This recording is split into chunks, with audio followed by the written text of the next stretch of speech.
Welcome, Wargamers. In this video, we're going to be taking a look at the new General's Handbook 2017 specific rules for the free people. Okay.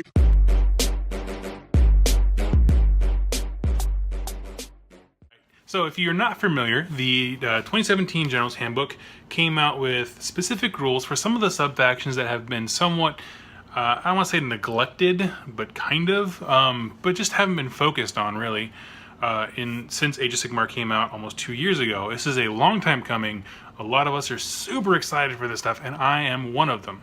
So we're going to be kind of skipping around here a little bit. I can show you what the Free People's Rule section looks like. It is a beefy 2-page thing. It's got faction-specific command traits and artifacts, everything that we love in the battle tomes, just on a much smaller scale. Now, just so it doesn't get incredibly boring to stare at my face, I'm going to be kind of bouncing around the various pictures of units and things like that, and kind of give you some diagrams, because Free Peoples are a super interesting one. It's probably one of the more nuanced, I want to say, sub-factions rules that came out, and so I think they warrant a really, really good discussion. So first off, what are we actually talking about? Well, you go ahead and click this picture. If you go to the Games Workshop website, you can actually see the different Free People's models. Really what it mostly is the things that used to be Empire in Warhammer Fantasy Battles. These are a lot of single wound, small troops. You're going to be using a lot of models thematically. Now here's the thing. The real flavor and crux of this sub-factions rule set comes from something called the Free Guild Companies. So really what this is you pick 3 Free Guild units. One of them has to be the basic Free Guild Guard with at least 20 dudes in it. So that's like the only requirement. And the other 2 units can be whatever you want from the Free Guild list. They could be more guard, they could be something else. Great swords, crossbowmen, anything with the Free Guild keyword. And so this trinity of units make up one Free Guild Great Company. You can have multiples, it seems. There's no real limit on that. So you could have, 3 companies up front, all different configurations and rule set. You do need to clarify to your opponent before the game. They make that very clear. You have to clarify which units are part of which companies, and so it's like an information thing. They have a right to know exactly who is part of what, and are able to respond accordingly. The book here kind of gives a good example where they have like 20 guardsmen, a thing of crossbowmen, and a greatsword. Kind of just give you an example, but you can really do a lot of customization both with unit size, unit type, and their kind of battlefield role. You could meet all your battle line requirements here. You could use a great company to kind of get all of your more elite units on the table that aren't battle lines. So you can do a lot of cool things in terms of list building and things like that. But really you want to know, why would you ever take a great company? Well, what they really do is offer support to one another. So you get these 3 units, and if at the end of your opponent's charge phase, right, you can kind of assess what's going on. Basically, if one of those units in one great company gets charged, the other 2 units have an opportunity to kind of lend support. And this looks like a few things. One of them is, say you have 3 guys in a line. We'll put up a chart here because what's nerdier than charts? If you have 3 guys in a line and the guy in the middle gets charged, the 2 units on the side, if they are not engaged, they can either shoot or charge the unit that just charged you. This has a lot of tactical flexibility involved in it, especially when you consider the kind of unit makeups or great company makeups that you can build with this. The 3 rules that you have to kind of qualify these things with is that the unit lending support, those 2 support units, cannot be engaged. They can't be 3 inches within the enemy. Second rule is that the unit being supported has to actually be engaged. If they fail to charge, it doesn't matter. They actually have to be in combat to support them. And the last thing is that the unit that's lending support has to be with 6 inches of the guy who's being supported. So kind of, here's a few pictured ideas of what this could mean. Again, we can go back to our line of 3, where we have them like just in a horizontal line. If the guy in the center gets charged and the 2 units on the side are not engaged, and they are within 6 inches, as long as that center unit was charged, they can then do their great company moves. If you were to do this kind of more tactically, right, than just lining your guys up, which is a strategy, but what you can do is have one huge unit in the front full of, say, the guard, the spears, and things like that, and 2 units that are shooting to support. Those units can do a lot of damage in terms of the guys who are being charged. You have to position right. And we're going to talk about that towards the end, that positioning is everything with this kind of benefit. Be clear, this is something that you're going to want to review with your opponent if you're playing a more friendly game. You can still do match plays with that, but more friendly. You're going to want to be like, hey, just so you know, if you attack these guys as part of a great company, I get to do X, Y, Z. You don't have to tell them your exact plans or your configurations, but just kind of give them a heads up that this is a thing. Especially for more assault-based armies, this is going to be a huge deal. Now, really quickly here, I'm going to go through the command traits available, and just so you're not staring at me the whole time, we're going to shoot some pictures of some other models, just kind of give you an idea of what kind of heroes you have available in the army and what kind of command traits they can do. Obviously, for all command traits, you can either pick them based on the narrative, or you can roll a d6. First one's going to be inspiring. Friendly free people units that are within 9 of your general do not take battle shock tests. It's good. It's a very small bubble of 9 inches, but based on the way you build your free guild great companies, all your units are going to probably try to be within 6 inches of each other. So this is actually a really tight-knit army, and so 9 inches might not seem like much, but you probably could do quite a bit. Second one's going to be Battle-Tested Veteran. The general can use the Inspiring Presence command ability and one other command ability in each of the hero phases. If your general does not have any other command abilities, then they can use Inspiring Presence twice, which is pretty sweet. That actually lends a lot of flexibility to models that don't natively have a command ability but are heroes. Being able to just toss out Inspiring Presence, say you had 2 great companies with a unit of guard that are like maxed out in the front of each of them, being able to make those attrition monsters that don't run away is a huge deal, especially if you have no native command ability on top of that. Shrewd Commander, you receive an extra triumph at the start of the battle. This is probably the weakest one. Like, this is the kind of one that if I rolled it, I'd probably look at my opponent and be like, mind, and I would just re-roll it again. In my local group, we don't use Triumph very much. I get why it's there. They want to explore that kind of rules. I know a lot of tournaments that they don't use the Triumph table, so that's probably a hard pass. Indomitable, you can add 1 to save rolls for friendly free people units within 6 inches of the general, as long as they have not made a charge move in the same turn. This is good. This kind of goes hand in hand with the one we talked about before, where if you have large units, you can make them more attrition-y than they would be on paper. +1 to save rolls is not terrible. It's also not the best. If you go against something like Blood Reavers, who have the -1 rend, kind of, you know what I mean? Like, it doesn't do much. A lot of things have rend. You can chew through free guild stuff pretty easily. If you have a strategy that depends on shield and defense and holding out for as long as possible for your shooting units to kind of reinforce the line, it's definitely going to have more value to you than if you're kind of a mixed arms and having a unit stay alive for as long as possible isn't really the core. I still think Inspiring Presence on 2 huge blobs is far more useful than, say, just giving +1 to your save rolls on 1. Righteous Fury, add 1 to the general's wound rolls if the target of the attack has the Chaos keyword. Again, very specific, but as we know from Seraphon, there's a lot of Chaos players, and so that buff does not go unwanted. And so it's good, it's very narrative if that's what you're going for. Again, a lot of people select their command traits, and I really do recommend that for this one. Again, specific, but useful. And the last one is Grim Resolve, add 1 to the general's wound characteristic. Now, if you roll this one, honestly, there's nothing wrong with it. A lot of the heroes and stuff like that for free peoples have relatively low wound stats. They're not the beefiest army out there, so it can be useful. It just kind of depends on what you're going for. There's no right or wrong answer there.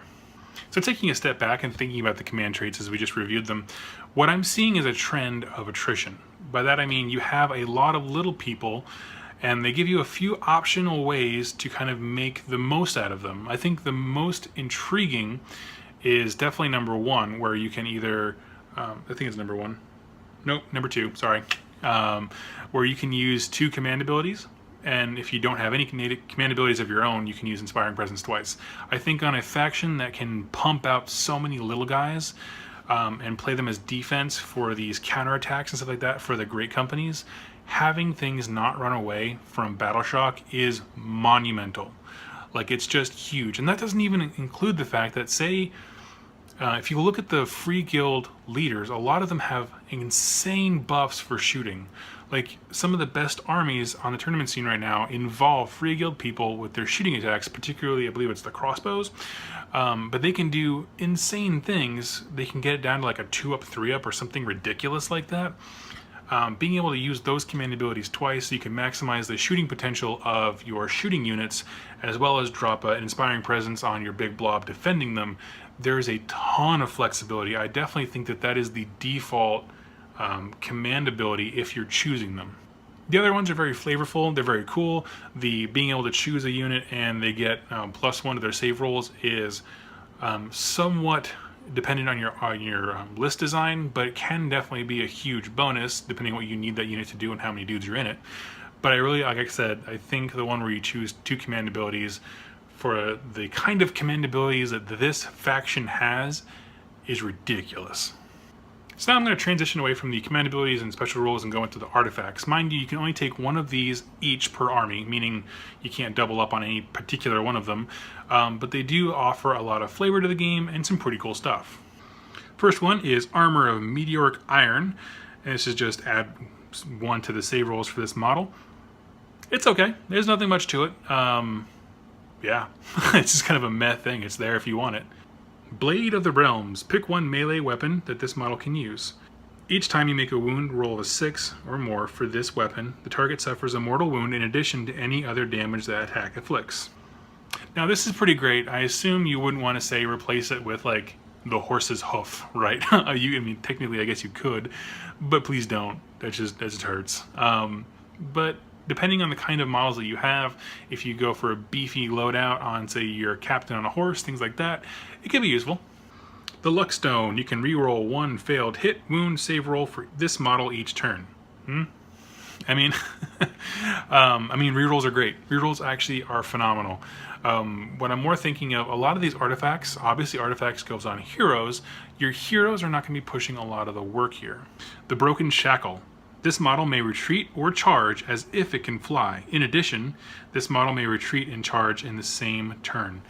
Now we're talking, because if you get like a leader on a horse up in the right position to do the right command abilities, and then it can ass out of there as soon as he needs to, that is a cool thing. And that provides you a lot of flexibility, especially when your great companies kind of act in blocks almost, like they're going to be defending each other and not doing much. Having someone who can zip around the battlefield, tossing out abilities as needed, be in the right place at the right time, that is a cool thing. Writ of Dominion. You can use this artifact once per battle in your hero phase. If you do so, this model cannot move, charge, or pile in until your next hero phase. However, until your next hero phase, you can add 1 to wound rolls made for friendly free people models within 6 inches of this guy. So kind of think of it as a banner, right? Like the corn banner guy, he could plants it and he can't really do much after that, but he gives a buff to people around him. If you have a hero tagging along with a great company and put that in the right place, this is going to do some nasty, nasty things. Having your defending unit just be, because remember, you can still do the hero command ability, Inspiring Presence thing, and then having this on top of it, it gets nasty real quick. All of a sudden, you're tilting that kind of attrition that your opponent was planning on. They're not chewing through guard as fast as they could. They are getting tacked, chipped away at more and more by the units around them. It gets really, really ugly. Flag of the Conquerors. Add 1 to the bravery of friendly free people units within 12 inches of this model. In addition, you can reroll the charge rolls of friendly free people units if they are charging to support one another, and then see the free guild, great company battle trait. This one is actually really, really cool. So you get the bonus to everyone's bravery, which is good. It kind of lends itself towards the attrition battle shock thing we were talking about with the Inspiring Presence. However, in addition to that, you get to do the reroll charge rolls for those supporting things. And like I'm saying here, if you do the great company things correctly, that's going to be a massive thing, because you're going to be failing very few charges given the kind of distances that you're talking about. Okay, so let's stop and back up and really have a good look at this faction. what they've introduced is an entirely new flavor and gameplay style. Gone are the days when these are just your little dudes who do supporting shooting for Stormcast Eternal, Thunderstrike Brethren or whatever. Now they are their own thing. Now they operate in a very unique way to the Mortal Realms. These great companies act as three-part, blocks to an army, and you can and should build them that way, where everyone has a role.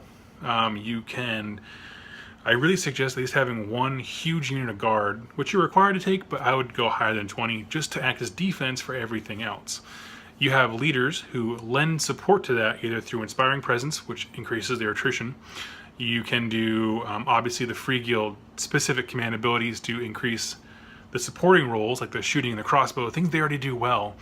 And then you have artifacts. The last three are really, really useful for getting your leaders in the right position to do the right buffs to support those Free Guild companies. Mind you, the ranges on a lot of the artifacts and command abilities are really, really low, because this army is going to be very tight-knit. You're going to move as a singular unit. Objective-based games, they're going to be harder. I'm not going to lie to you, because a lot of the synergies are based on 6 to 9 inch ranges. However, if you think of your great companies as a singular entity, meaning you put these 3 units to go get that objective, these 3 to go get that one, and you kind of move your heroes as needed to kind of support them, you're going to be really, really hard to dislodge. Even though you don't have the best stat lines individually, the fact that you can shoot your opponent off the table pretty really great at a mid range, and have a increased attrition of your guard units who are going to be there defending those shooting units, and then heroes that support the entire trifecta, it moves into the realm of being a monster. Now here's the thing, there's always a catch, right? This is super nuanced, right? You need to be great at model placement. You need to be fantastic at it, because you need to make sure that each of your Free Guild companies is spaced out enough that your opponent can't pile in and kind of come into attack range of each other, because that way you can't lend support if you are also engaged. Remember that. So you need to space them out enough that your opponent can't, tag a bunch of units all at once with the same charge, but they need to be close enough together within 6 inches to be able to lend support to one another. You need to be able to be not blocking line of sight if you're doing a lot of shooting as your support. You need to be in range of a good range of charging for like great swords with the counter charge thing. You just need to know your models, their movement values. You need to know how they can space each other out.